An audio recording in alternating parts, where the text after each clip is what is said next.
అవును, అంత బూతులు ఎవరైనా వాడతారా? రీసెంట్గా చూస్తే నాని అట్లా తయారయ్యి కొన్ని ట్రైలర్లో టీజర్లో సినిమాలో నాని చేశాడు. నాని తర్వాత ఈ రోజు మళ్ళీ కిరణ్ అబ్బవరం అదే ఇనిషియేటివ్ తీసుకున్నారు కదా. లాస్ట్ మూవీ నానిది ఏంటండి, అందులో కూడా నాని అట్లనే ఉన్నాడు, మొత్తం బూతులే మాట్లాడలేదు. దీని మీద ఏమంటారు? ఆ సినిమా నాని గారి హిట్ అయింది కదండి. ఆ సినిమా అంటే హిట్ కాబట్టి మీరు చేశారు అలా కాదండి. లేదు, నా ఎక్స్ప్లెనేషన్ ఒకసారి వినండి. నా ఉద్దేశం ఏంటంటే, సమ్మతమైన సినిమా నేను ఒకటి చేశానండి, చాలా పద్ధతైన సినిమా చేసి.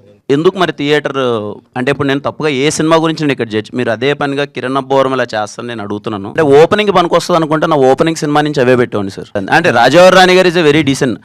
ఇప్పటిదాకా నా ఏ సినిమాల్లో మీరు ఏ సినిమాల్లో మీరు చూడరు. థింగ్ ఏంటంటే ఓపెనింగ్ కోసమో లేకపోతే ఏదో నేను ఏదో కొట్టాలని నేను అది కాదు సార్, నా మైండ్ సెట్ అది కాదు. నాకు ఓన్లీ ఈ క్యారెక్టరేషన్ చాలా మంచి క్యారెక్టరేషన్. ఇప్పుడు బయట యూత్ అలా ఉన్నారు, ఇలాంటిది రిలేటబుల్ స్టఫ్ ఉంటుందని చేసింది. అందుకే చెప్తాను, 1-2 ఉన్నవి గ్లిమ్స్లో ఎందుకు పెట్టామంటే, చిన్న ప్రిపరేషన్ అయిపోతే ఓకే ఈ సినిమా ఒక వైబింగ్ ఫిలిం రాని, మీకు థియేటర్లోకి వస్తే 1-2 కూడా ఉండవు. ఓకే అది కూడా ఇబ్బందికరంగా ఉంది అంటే మేము తీసేద్దామని ఆలోచిస్తాం సార్. నిజంగా ఇప్పుడు మీరు కన్సిడర్ చేస్తున్నారు, అది ఏదైనా ఇబ్బందిగా ఉందంటే ఆ డైలాగ్ తీసేస్తాం సినిమా. థియేటర్లో అసలు కంప్లీట్గా కేరామ్ సినిమా మీరు పిచ్చగా ఎంజాయ్ చేస్తారు, ఐఎమ్ షూర్.